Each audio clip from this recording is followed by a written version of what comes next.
अय्यूब अध्याय 36। फिर एलू ने यह भी कहा, कुछ ठहरा रहे और मैं तुझको समझाऊंगा, क्योंकि परमेश्वर के पक्ष में मुझे कुछ और भी कहना है।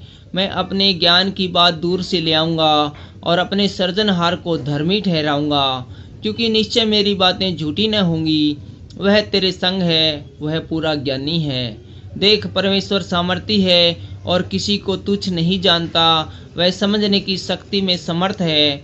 वह दुष्टों को जिलाए नहीं रखता और दीनों को उनका हक देता है। वह धर्मियों से अपनी आंखें नहीं फेरता, वरन उनको राजाओं के संग सदा के लिए सिंहासन पर बैठाता है। और वे ऊंचे पद को प्राप्त करते हैं। चाहे वे बेड़ियों में जकड़े जाएं और दुख की रस्सियों से बांधे जाएं, तो भी परमेश्वर उन पर उसके काम और उनका यह अपराध प्रकट करता है कि उन्होंने गर्व किया है। वह उनके कान शिक्षा सुनने के लिए खोलता है और आज्ञा देता है कि वे बुराई से दूर रहे।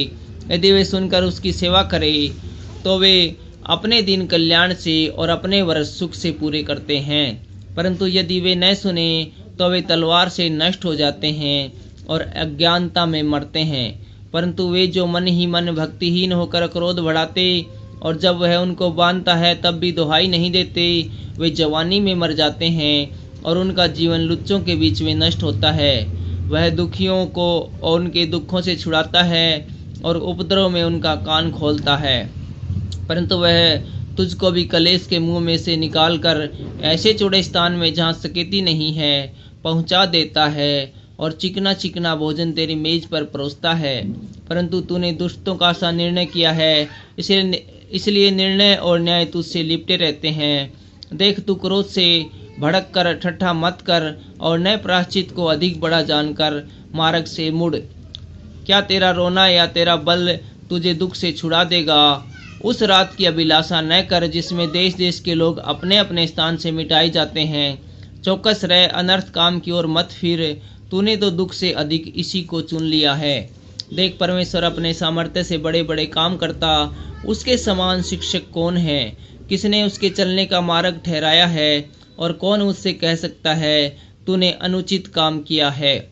उसके कामों की महिमा और प्रशंसा करना समण रख, जिसकी प्रशंसा का गीत मनुष्य गाते चले आए हैं। सब मनुष्य उसको ध्यान से देखते आए हैं और मनुष्य उससे दूर दूर से देखता है। देख, परमेश्वर महान और हमारे ज्ञान से कहीं परे हैं और उसके वर्ष की गिनती अनंत है, क्योंकि वह तो जल की बूंदें ऊपर को खींच लेता। वे कोहरे से मेह होकर टपकती है। वे ऊंचे ऊंचे बादल उंडेलते हैं और मनुष्य के ऊपर बहुतायत से बरसते हैं। फिर क्या कोई बादलों का फैलना और उसके मंडल में का गरजना समझ सकता है?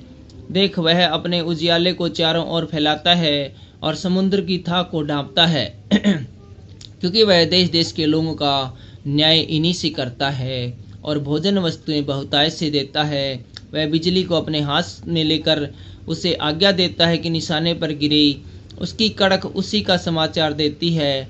पशु भी प्रकट करते हैं कि अंधड़ आता है।